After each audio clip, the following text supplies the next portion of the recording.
जैसे हम जब 100 टन की बात करते हैं गन्ने की, तो फर्टिलाइज़र्स देना भी बहुत ज़रूरी होता है। कैसे देना है इसके ऊपर बहुत ध्यान देते हैं। फर्टिलाइज़र जो हम देते हैं तो एक बार या 2 बार ऐसे नहीं देते, उसको स्प्लिट करके बहुत सारे बार 7-8 बार हम देते हैं। ये सब साइंटिफिक तरीके से हम देते हैं। जब पहला गन्ना हम फरो निकाल कर उसमें लगाते हैं, वो गन्ना लगाने से पहले फरों में जो केमिकल फर्टिलाइज़र डाला जाता है और वो फरों की मिट्टी में मिक्स किया जाता है, उसको हम बोलते हैं बेसल डोज, ऐसे बोलते हैं। ये बेसल डोज देना बहुत बहुत इम्पोर्टेंट है, ज़रूरी भी है। बेसल डोज दिया और न दिया, इसमें करीबन 30% लॉस न दिया हुआ बेसल डोज में होता है। ये डोज आप बाद में भी कवर करके दिया तो भी 30% यील्ड कम आ सकता है। इतना इम्पोर्टेंट ये बेसल डोज होता है। बेसल डोज यानी गन्ने के टुकड़े या पौधे फरों में लगाने से पहले, साल बोलते हैं ना आप उसको, साल में लगाने से पहले उसमें केमिकल फर्टिलाइज़र डाल के मिट्टी में मिक्स करके लेना है। बाद में गन्ना हम उसमें लगाते हैं, उसको बेसल डोज बोलते हैं। इसमें ज़्यादातर नाइट्रोजन देने की ज़्यादा ज़रूरत नहीं होती है। इसमें फास्फोरस ज़्यादा चाहिए और पोटेश ज़्यादा चाहिए। हम देते हैं, एवरेज अगर बात की जाए तो 2 bag di ammonium phosphate DAP जिसको बोलते हैं, ये डालते हैं। उसके साथ में 1 बैग या 1.5 बैग पोटेश हम उसमें उसको देते हैं, जिसको हम म्यूरेट ऑफ पोटेश बोलते हैं। ये देते ही है मिक्स करके। लेकिन इसके साथ में और 2 चीज़ हम देते हैं जिसके बारे में हमने बात की थी, सेकेंडरी न्यूट्रिएंट्स और माइक्रो न्यूट्रिएंट्स। माइक्रो न्यूट्रिएंट्स का कॉम्प्लेक्स मिलता है जिसमें ferrous, zinc, copper, manganese, boron, molybdenum, ये सब उसमें रहता है।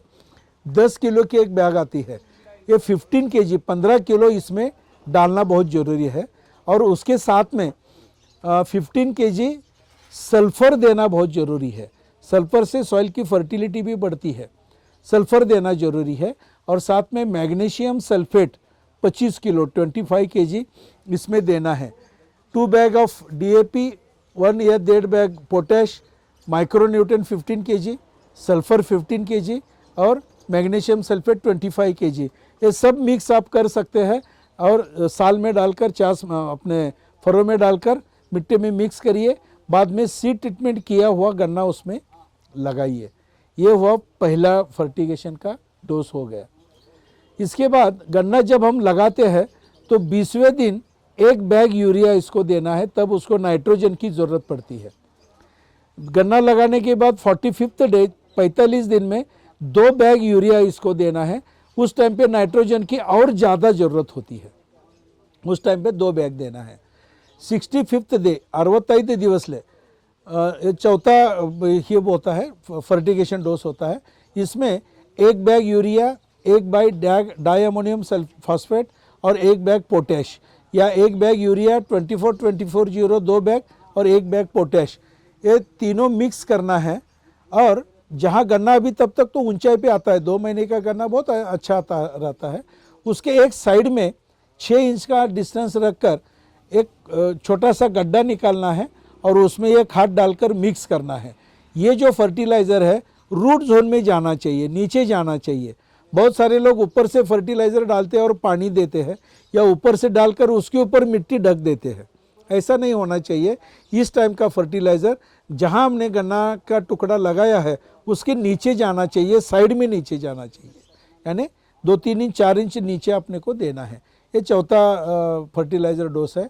5वां होता है वो अर्थिंग अप के टाइम का होता है। इसमें बहुत ज़्यादा सब लेना है। फिर एक बार 2 bag urea, 2 bag di ammonium phosphate DAP, 2 bag potash muriate of potash, इसके साथ में फिर एक बार 15 kg micro nutrient, 15 kg sulphur और 25 kg मैग्नीशियम सल्फेट, इतना ये सब इसमें डालना है।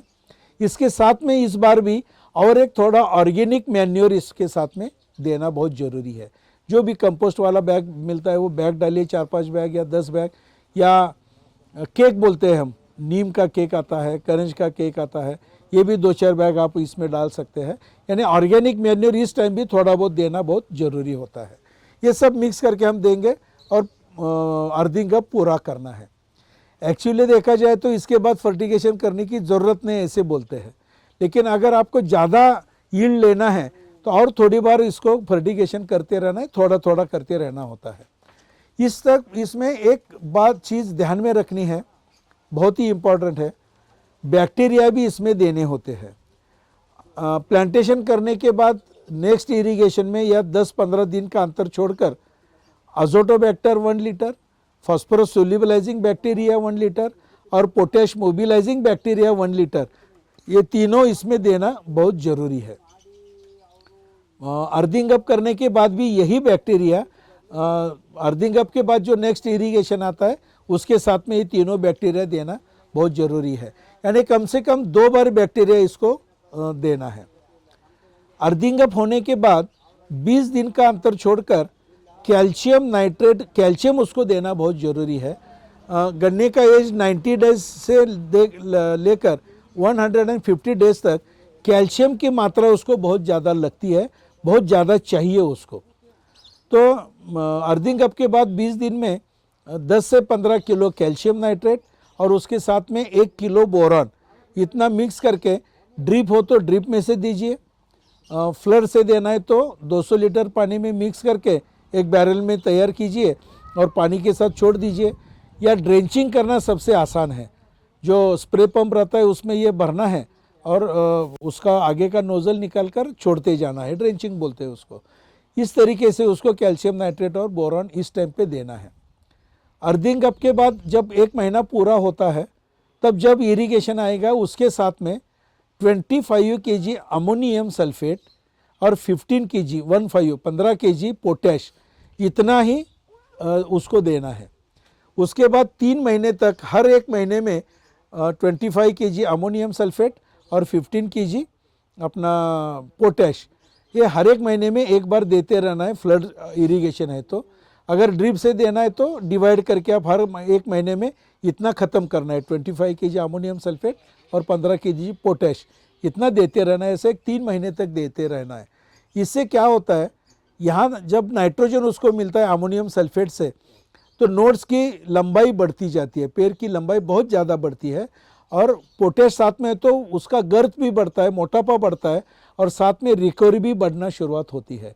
रिकवरी बढ़ने से वज़न बढ़ता है, मोटापा ज़्यादा हो तो भी वज़न बढ़ता है, पेड़ की लंबाई हो तो भी वज़न बढ़ता है। गन्ने में वज़न बढ़ना ही बहुत इम्पॉर्टेंट चीज़ होती है। तो ऐसे 3 बार हम अमोनियम सल्फेट और पोटैश देते हैं। और बीच बीच में जो एक इरिगेशन हम करते हैं उसमें हर 1 महीने में अलग से 5 किलो से 7 किलो कैल्शियम नाइट्रेट देते रहते हैं। इसकी ज़रूरत उसको होती है। कैल्शियम नाइट्रेट अगर उसको मिलता है तो गन्ना बहुत स्टर्डी होता है, पत्ते भी बहुत जाड़े होते हैं और उसकी लंबाई बढ़ाने में, ग्रोथ होने में बहुत उसकी मदद मिलती है।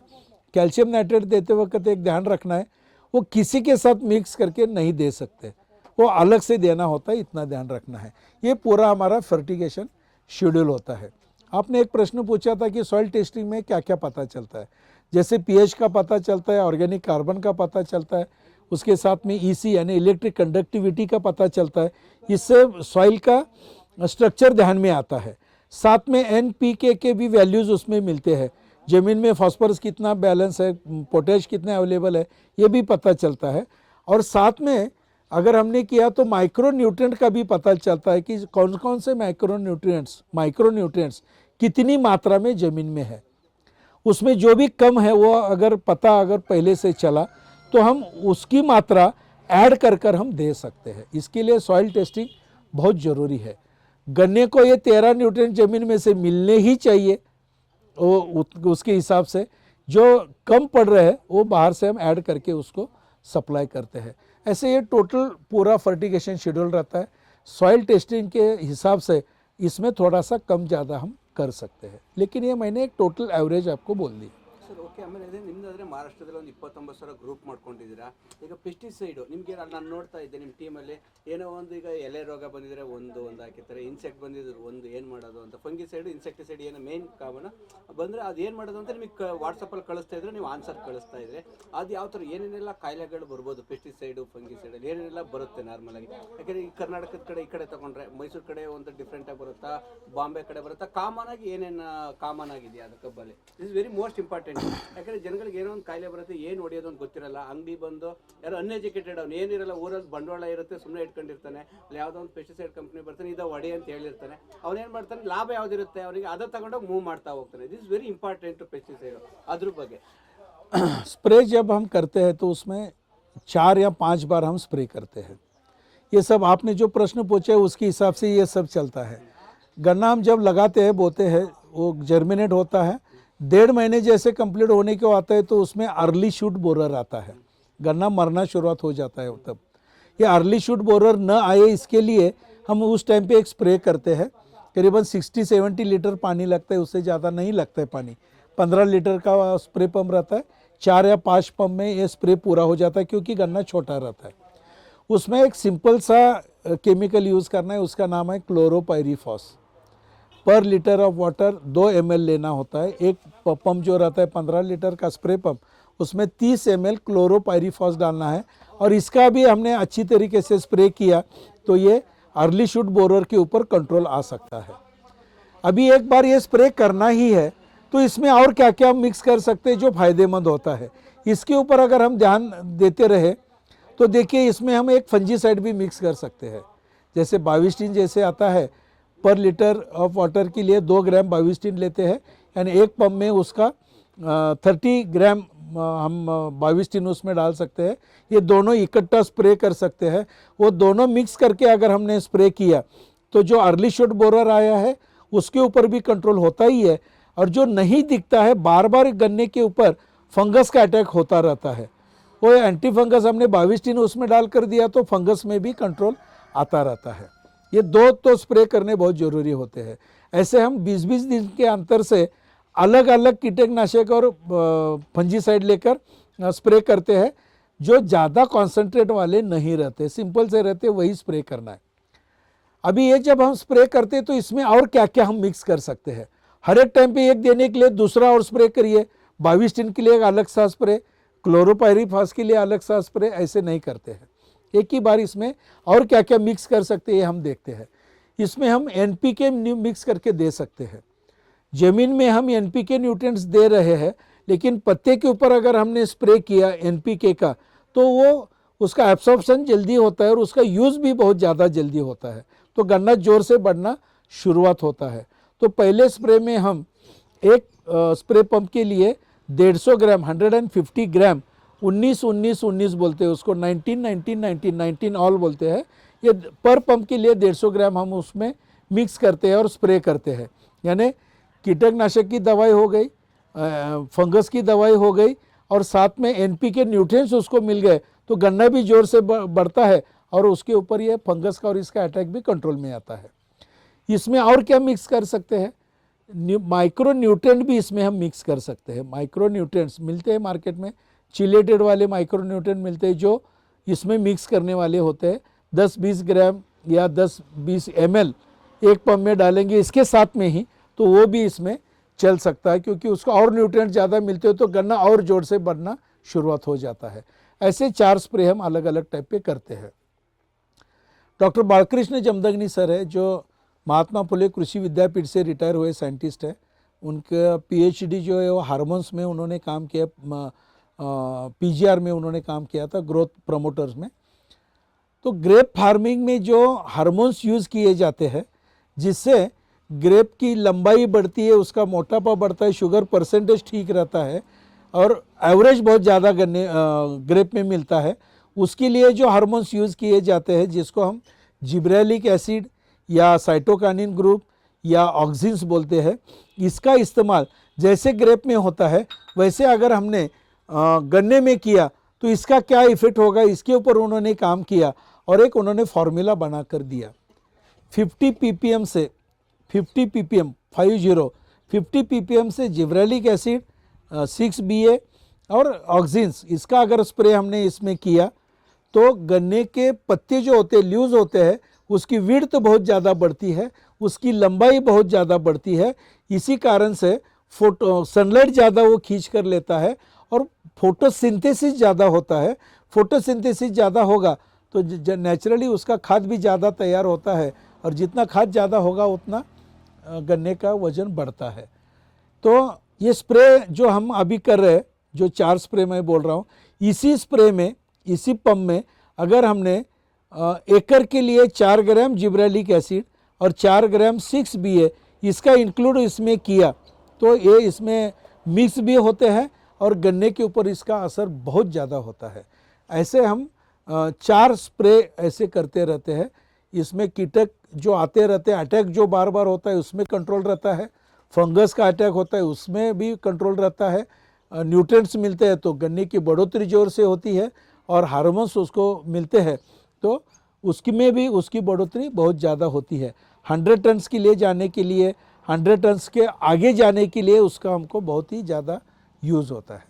ಓಕೆ, ಅದೇ ರೀತಿ ನಾವು ಸಂಜೀವ್ ಮನೆ ಸರ್ ಹತ್ರ ಒಂದು ಟ್ರಾವೆಲ್ ಮಾಡೋಣ. ಅವರು 24 ವರ್ಷದ ಅನುಭವನ ನಾವು ಅವ್ರನ್ನ ಒಂದು ಕಾರ್ಯರೂಪಕ್ಕೆ ತರೋಣ ಅವರ ಬ್ಲೂಮ್ ಫಾರಮಲ್ಲಿ. ಯಾಕೆಂದರೆ ನಾವು ಇಮಿಡಿಯೇಟ್ ನಮ್ಗೆ ಏನೋ ಒಂದು ನಾಲೆಡ್ಜ್ ಇಲ್ಲ ಅಂದರೆ ಸುಮ್ಮನೆ ಕಬ್ಬು ಆಗ್ತೇ ಬಂತು ಅನ್ನೋದಲ್ಲ.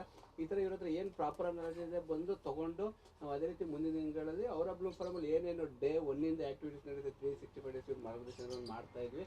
ಫಸ್ಟು ಮೈಸೂರು ಹಿಸ್ಟ್ರಿ ಥರದಲ್ಲಿ ಮುಂದಿನ ದಿನಗಳಲ್ಲಿ ಬೆಳಗಾಮು, ಬಿಜಾಪುರ ಮತ್ತು ಬಾಗಲಕೋಟೆ ಅಲ್ಲೂ ಮುಂದಿನ ದಿನಗಳಲ್ಲಿ ಮಾಡೋಣ. ಈ ಥರ ಜಯಂತ್ ಸರ್ ಹತ್ರ ಯಾರು ಸಪೋರ್ಟ್ ಮಾಡ್ತಾರೆ ತೊಗೊಂಡು ಇವ್ರ ಮಾರ್ಗದರ್ಶನದಲ್ಲಿ ಸಕ್ಸಸ್ ಇರೋರ ಜೊತೆ ಹಿಂದೆ ಬಿಡಬೇಕು. ವಿತೌಟ್ ಸಕ್ಸಸ್ ಹಿಂದೆ ಬಿದ್ದರೆ ಮತ್ತೆ ನಾವು ಫೇಲ್ಯೂರ್ ಆಗ್ತಾ ಹೋಗ್ತೀವಿ. ಒಂದು ಮಾರ್ಗದರ್ಶನ ಬೇಕಾಗುತ್ತೆ ನಮಗೆ ಪ್ರತಿಯೊಂದು ಆಗ್ತಾ